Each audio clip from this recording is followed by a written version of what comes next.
এদেশে মেডিকেলে পড়তে 9 পয়েন্ট পাওয়ার পরেও ভর্তি করার কথা, কিন্তু A+ দুটোতে পাওয়ার পরেও 4 লক্ষ ছাত্র পরীক্ষা দিয়ে মাত্র 10,000 ছাত্র ভর্তি হতে পারে, বাকি 3,90,000 ছাত্রই বাইরের কান্ট্রিতে লেখাপড়া করতে গিয়ে আমার দেশের কোটি টাকা বাইরে চলে যায়।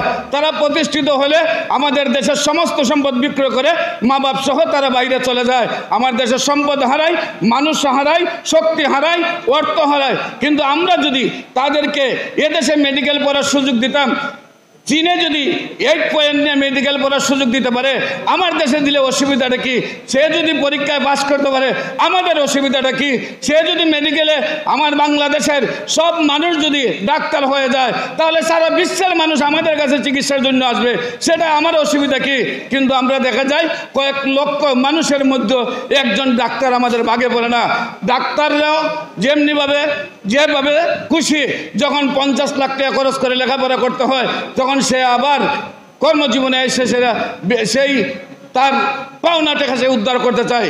আমরা চাই এদেশের লেখাপড়ার জন্য সম্পূর্ণভাবে সরকারি খাত থেকে করা হয়, সেই জন্য লেখাপড়ার শেষে এই দেশের মানুষের কাছে দায়বদ্ধ থাকে যে আমার সন্তানের জন্য লেখাপড়ার দায়িত্ব এদেশের সরকার নেবে।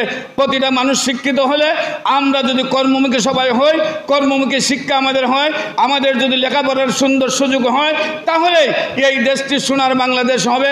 তাই আমরা সবাইকে বলবো, প্রত্যেকটা সংগঠনকে বলবো, ছাত্র সংগঠনকে বলবো, যুব সংগঠনকে বলবো, আজকে সাংবাদিক সংগঠনকে বলবো, আমাদের মুরব্বী সংগঠনকে বলবো, এই সব বিষয় নিয়ে সব সময় আমরা রাজপথে কথা বলতে চাই, আপনাদের সহযোগিতা চাই।